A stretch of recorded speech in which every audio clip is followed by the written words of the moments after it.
Hi students, in last class we discussed the defects of the vision. Now we will continue that class, human eye and colorful world. Mainly in this class we will discuss the dispersion of the light and formation of the rainbow. Refraction through prism. This is given in public examination March 2015. What is meant by prism?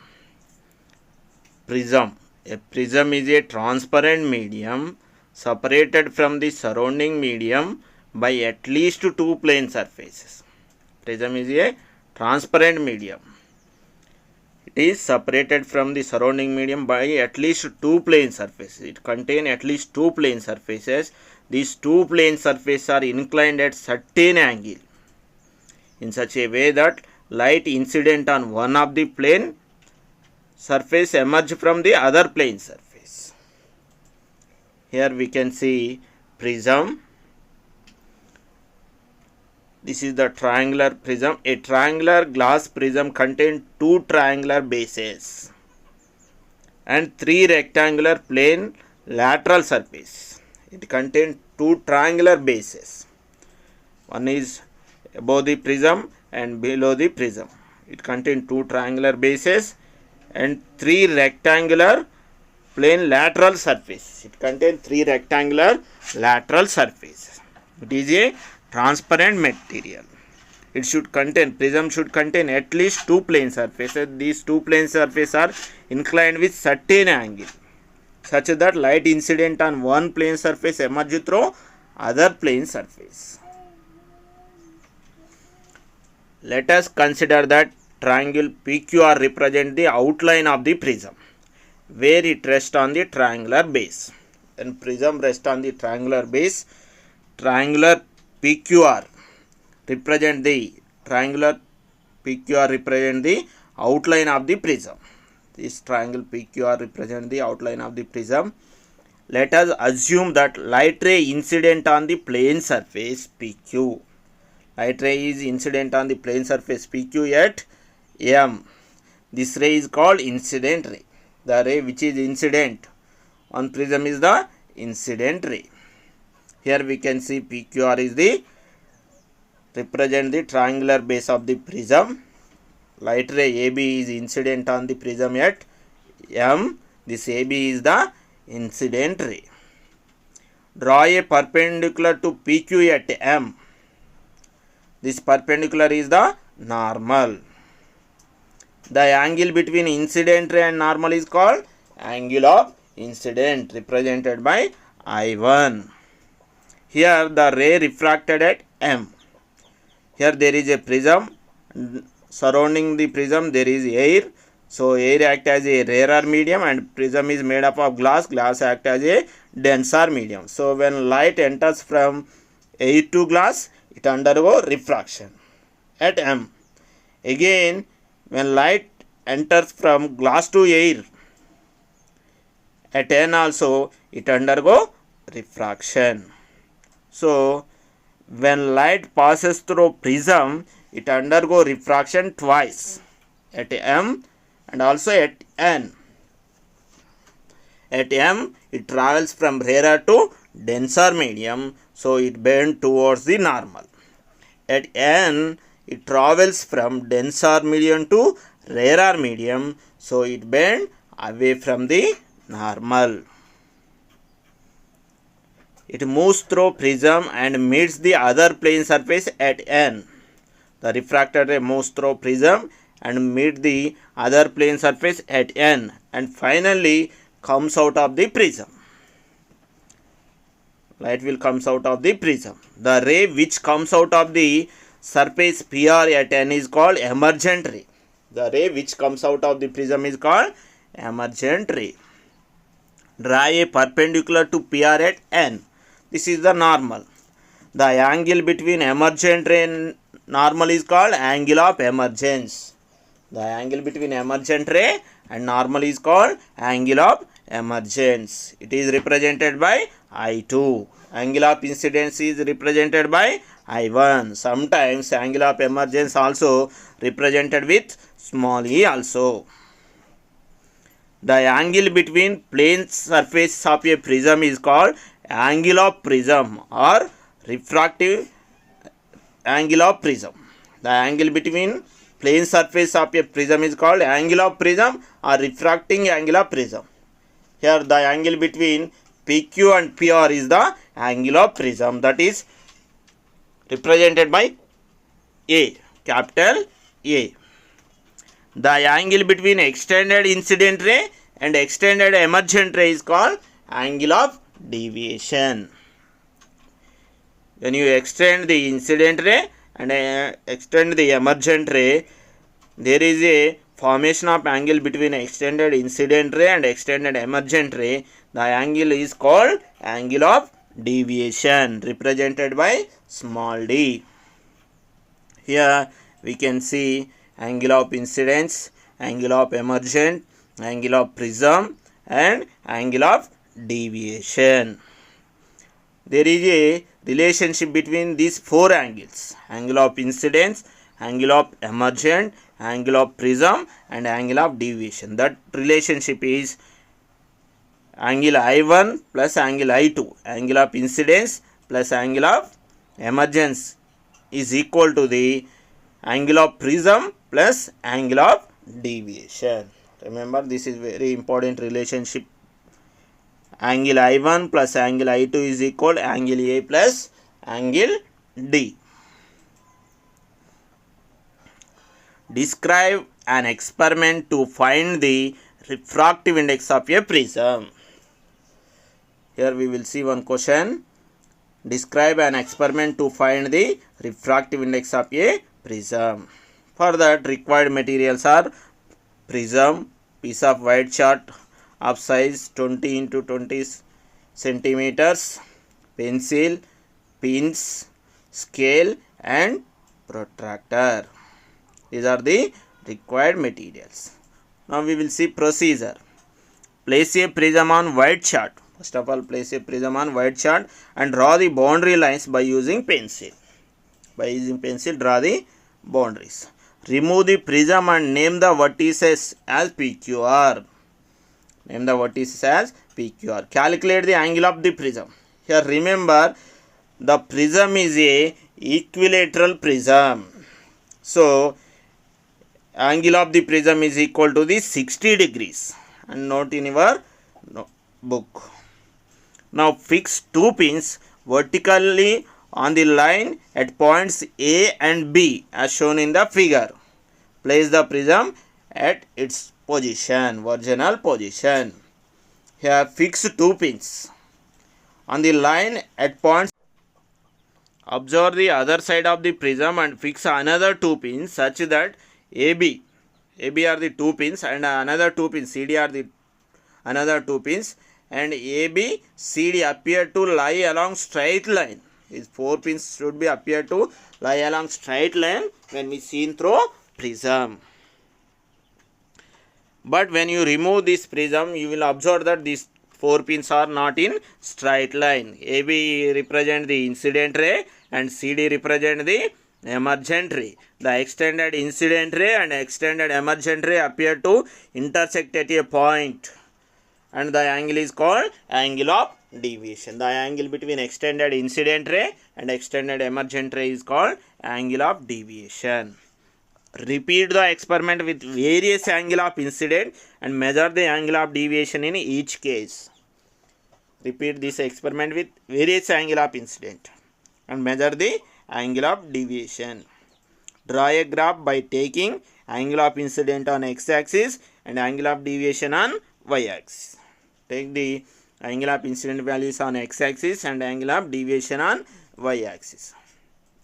The graph is a curved line as shown in the figure. Find the angle of minimum deviation. We will get one curved line when we plot a graph between angle of incident and angle of deviation. By using that graph, we will find the angle of minimum deviation.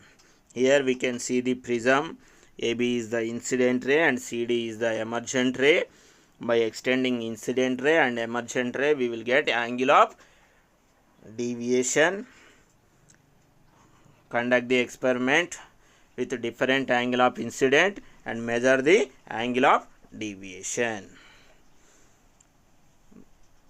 By plotting a graph, we will observe that the angle of deviation decreases first and then increase with increasing angle of incident. Here, this is the graph between angle of incident and angle of deviation. We will observe that the angle of deviation decreases first. Here we can observe that as the angle of incident increasing, angle of deviation slowly decreasing and then increases with increasing angle of incidence. Angle of deviation will reach a minimum value. After that, by increasing the angle of incident, angle of deviation also increasing. Draw a tangent line to the curve parallel to x-axis. Here we can see a tangent line to the curve parallel to x-axis at the lowest point of the graph. At the lowest value of the angle of deviation, draw a tangent line to the curve. You will get a curved line graph. Draw tangent line to that graph. The point where this line cut the y-axis. The point where this tangent line cut the y-axis gives the angle of minimum deviation. It is denoted by capital D. Remember, angle of deviation is represented by small d, but angle of minimum deviation is represented by capital D. At angle of minimum deviation, angle of incident is equal to angle of emergent. Remember, this is very important.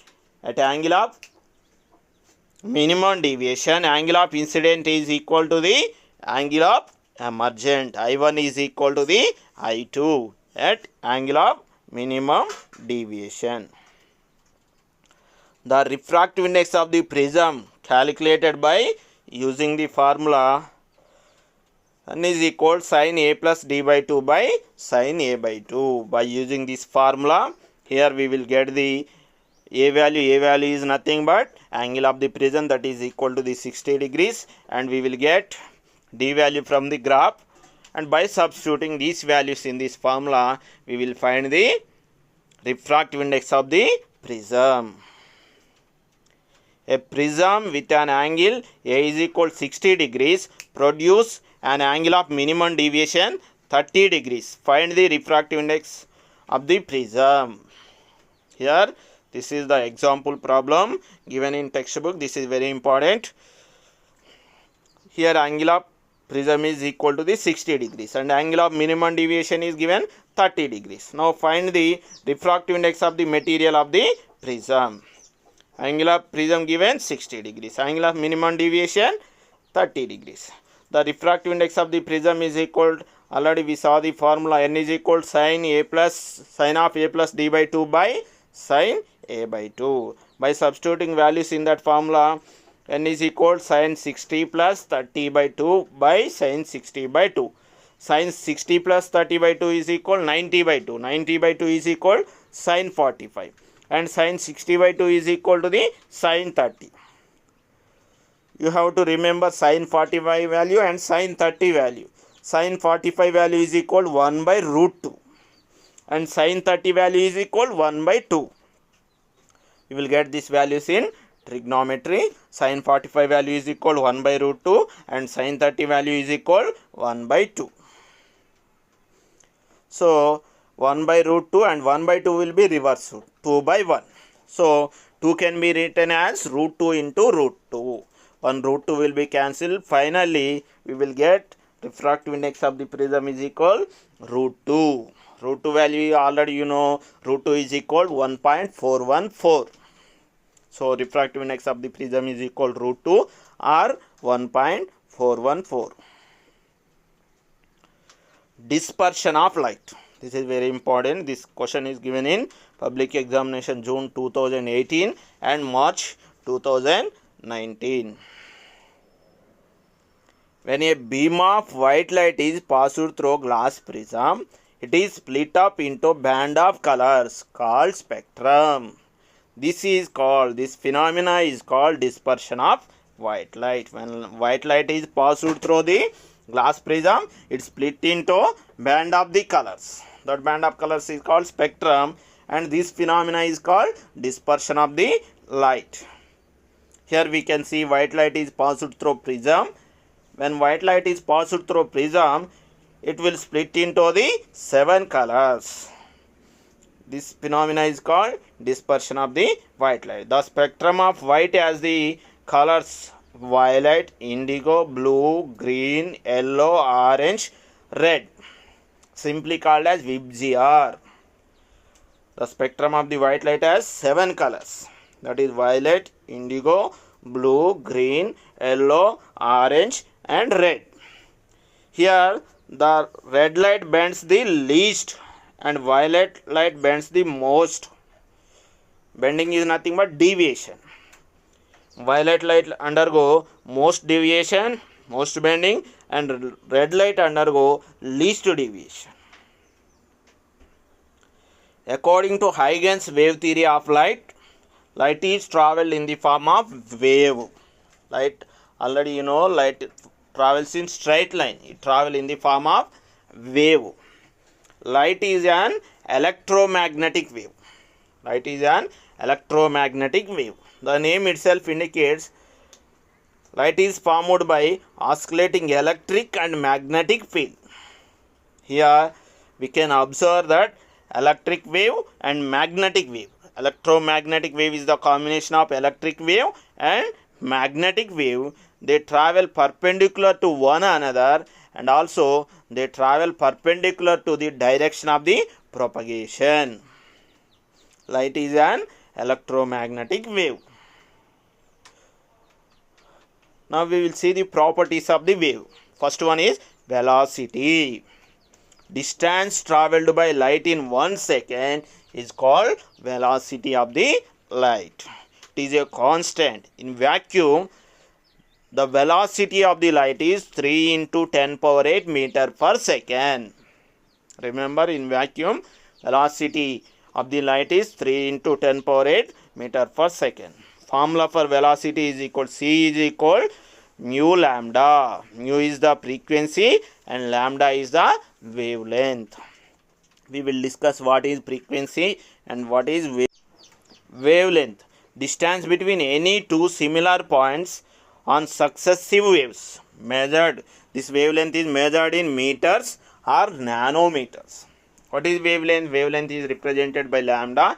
It is the distance between any two similar points or on successive waves. Wavelength is measured in meters and nanometers. 1 nanometer value is equal 10 power minus 9 meters or 10 power minus 7 centimeters. Already we saw the formula. C is equal nu lambda. Then lambda is equal C by nu.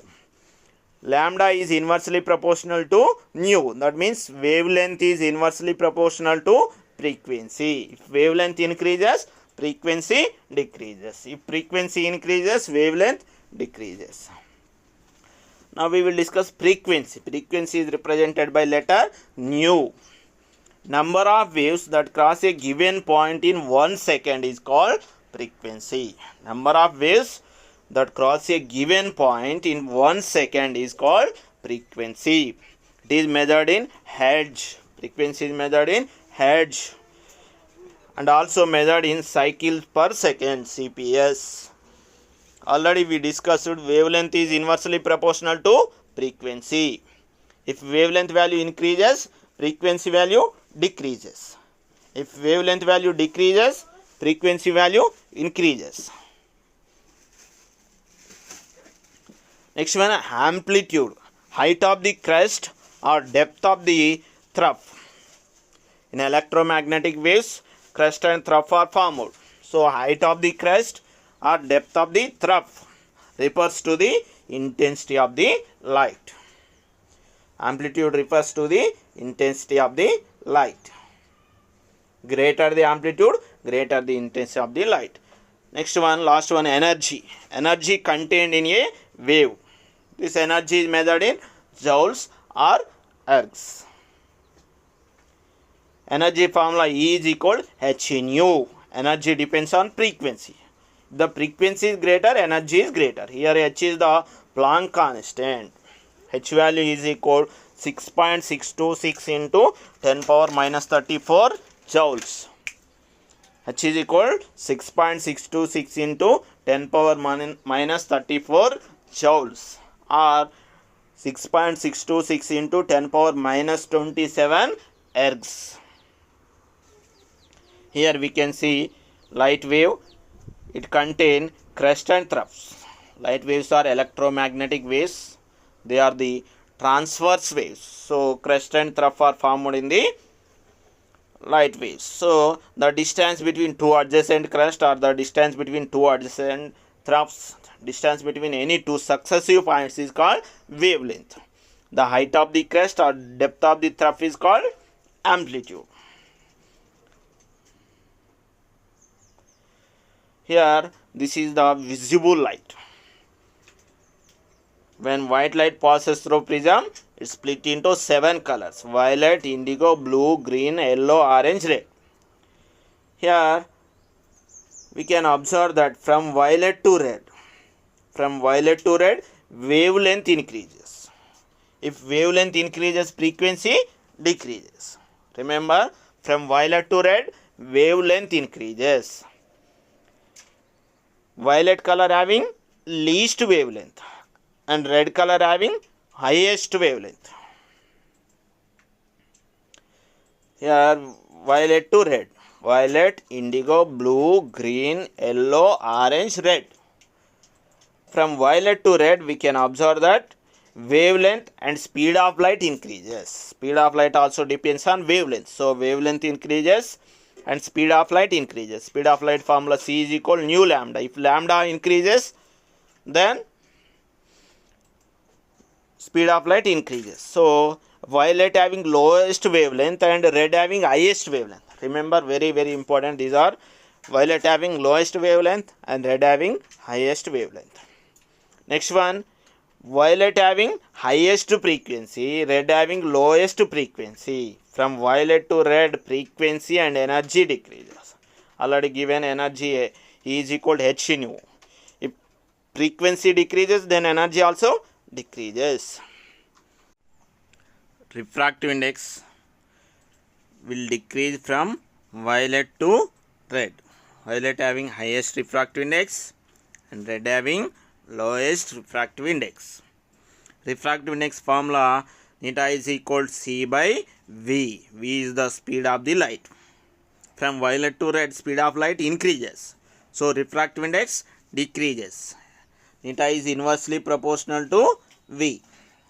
Refractive index is inversely proportional to speed of light. From violet to red, speed of light increases and refractive index decreases. Violet having highest refractive index and red having lowest refractive index. Violet having highest refractive index, that's why violet having highest deviation. Red having lowest refractive index, that's why red having lowest deviation. From violet to red, deviation also decreases. Violet having most deviation, highest deviation, red having least deviation. And last one, violet having highest scattering and red having least scattering. Remember, we will discuss the scattering. So from violet to red, scattering also decreases. Next class we will discuss the scattering also. When a beam of white light enters a prism, it gets refracted by the prism. Already we discussed it. When a beam of light enters a prism, it gets refracted by the prism. White light consists of 7 different colors with different wavelength. From violet to red, they having different wavelength. When the white light passes through a prism or a medium, each color select its least time path, and we have refraction of different colors to different extents. Already we discussed about Fermat rule. Here, during dispersion also, each color will select least time path. So refraction follows the Fermat rule, dispersion follows the Fermat rule, reflection follows the Fermat rule. Once again, reflection, refraction and dispersion also follow the Fermat rule. Each color will select its own path, least time path. So this result in separation of the colors. The angle of refraction is not same for all the colors. Violet get refracted more. Already we discussed refractive index of the violet is more, so it undergo more deviation, and red get refracted least. Similarly, each color of the violet light undergo different angles of the refraction. This is why white light undergo dispersion, separation into different colors when passes through prism. Due to this, when white light passes through prism, it undergo dispersion. It will split into the 7 colors. Here we can see when white light is passes through prism, it will split into the 7 colors. Here we can see light is traveled in the form of wave. Now we will see one question. Is it possible to get back white light from 7 different colors? If yes, explain how can we do that. Here, recombination of spectrum of white light to produce white light. By recombining the spectrum of white light, again we will get white light. When a beam of white light is passed through glass prism, it is split into its components colors, 7 colors. When these 7 colors are allowed to fall on inverted glass prism, it recombines to produce white light. Here we can see when white light is passed through prism, it will split into its component colors, 7 colors. Again, when these components colors are allowed to fall on inverted glass prism, by keeping second prism inverted position, we will get when these colors are passed through inverted glass prism, again it will recombines and we will get white light. Here, if you observe in prism 1, white light is passed through prism 1 and it will split into its component colors. When these components colors are allowed to fall on prism 2, this is in inverted position, again we will get white light. Explain 2 activities you conducted for the formation of an artificial rainbow. Activity 1. Do this experiment in dark room. Take a prism and place it in between the light source and white wall. Take one prism and place that prism in between the light source. You can take torchlight and white wall. Take a light source such as torchlight, pass its beam through a narrow slit of wooden plank. When we pass the light from the torchlight through the narrow slit, we will get a beam of light. And then this beam of light allowed to fall on a prism. Adjust the height of the prism such that the light rays from the narrow slit falls on one of the 3 faces of the prism. When light rays from the narrow slit falls on the prism, we will observe that emergent light from the prism forms an artificial rainbow on the white wall. We will observe that it will form artificial rainbow on the white wall. Here we can see when white light is passed through prism, it will split into 7 color. It will form artificial rainbow on white wall. Second activity. Take a metal tray and fill it with water. Take one metal tray and fill that metal tray with water. Place a mirror in the water such that it makes an angle to the water surface. Place one mirror in the water such that it will make an angle to the water surface. Now focus white light on the mirror. Focus white light on the mirror through the water. Try to obtain colors on the white cardboard sheet kept above the water surface. Take one cardboard sheet, place that cardboard sheet kept above the water surface. You will get colors. 7 colors. We can observe the 7 colors on the cardboard sheet. Here there is a metal tray. It is filled with water. A plain mirror is kept in the water such that it will make certain angle. Now sunlight is passed through the water. When it falls on the mirror, you will observe that Again it will disperse into the 7 colors. We will get 7 colors on the cardboard sheet. Explain the formation of rainbow. This is very important. This question is given in public examination June 2015. The beautiful colors of the rainbow is formed due to the dispersion of sunlight by tiny droplets of water suspended in the air just after rain. Just after the rain, we can observe that atmosphere contains rain droplets. When sunlight falls through these raindrops, each raindrop acts as a small prism. So when sunlight passes through these raindrops, it will form 7 colors. The rays of sunlight enters the drop near its top surface. If you observe single raindrop, the rays of the sunlight enters the drop near its top surface. At this top surface, it undergo refraction as well as it will disperse into spectrum of color. Already you know, when white light undergo dispersion, violet being deviated most and red being deviated least, reaching the opposite side of the drop. When this dispersed light reaches the opposite side of the drop, each color is reflected back into the drop because of total internal reflection. Due to total internal reflection, it will reflected back. Arriving at the top surface of the drop, each color is again refracted into the air. Again this light will reaches the top surface of the drop, each color is again refracted into the air. At the second refraction, the angle between red and violet rays further increases when compared to angle between those of first refraction. Here we can see raindrop at the top surface.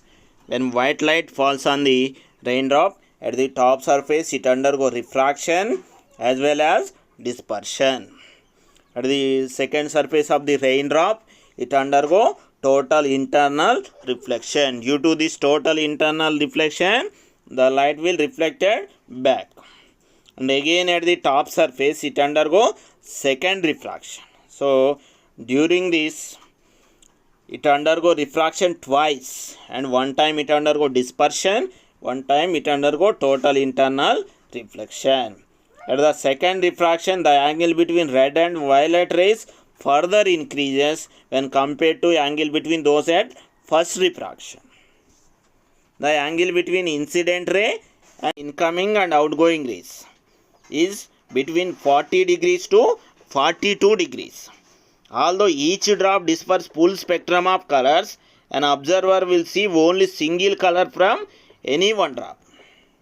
Here, there are innumerable raindrops in the atmosphere. Each drop will disperse the 7 colors, but we can see single color from single drop. Red color is seen at 42 degrees and violet is seen at 40 degrees. When the angle made by the observer is 42 degrees, you will see the red color. When it is 40 degrees, we will see violet color, and remaining colors of the VGR can be seen between 40 to 42 degrees. Here from single raindrop we can see only one color. Why is rainbow is in a arc shape? Why it is appeared in arc shape? Actually, rainbow is not arc, but is appeared in arc. Raindrops disperse a light towards the observer in the shape of cone. Actually, rainbow is a three-dimensional cone, a cone of layers. Raindrop disperse the light towards the observer in the shape of a cone having different colors. It is in the shape of a cone having different colors. Red color will be the outermost layer of the cone and followed by one, and remaining colors will be as different layers of the cone, and innermost layer is the violet. Outermost layer of the cone is the red. Here we can see red color is the outermost layer of the cone and violet is the innermost layer of the cone. The observer is at the vertices of the cone. tip of the cone. Observer is at the vertex of the cone or tip of the cone. Earth horizon blocks some view of the observer. Here earth horizon blocks some view of the observer so that he can see only semicircle or arc shaped rainbow. But hence the rainbow appear as through two-dimensional arc. But it is a three-dimensional cone. For the observer it is appeared like a two-dimensional arc. But rainbow is a three-dimensional cone. What will be the shape of the rainbow to an observer when he sees from an aeroplane? If an observer sees the rainbow from an airplane, then he will be able to see complete circle, as there is no horizon to block his view. There is no horizon to block his view. That's why he can see complete circle.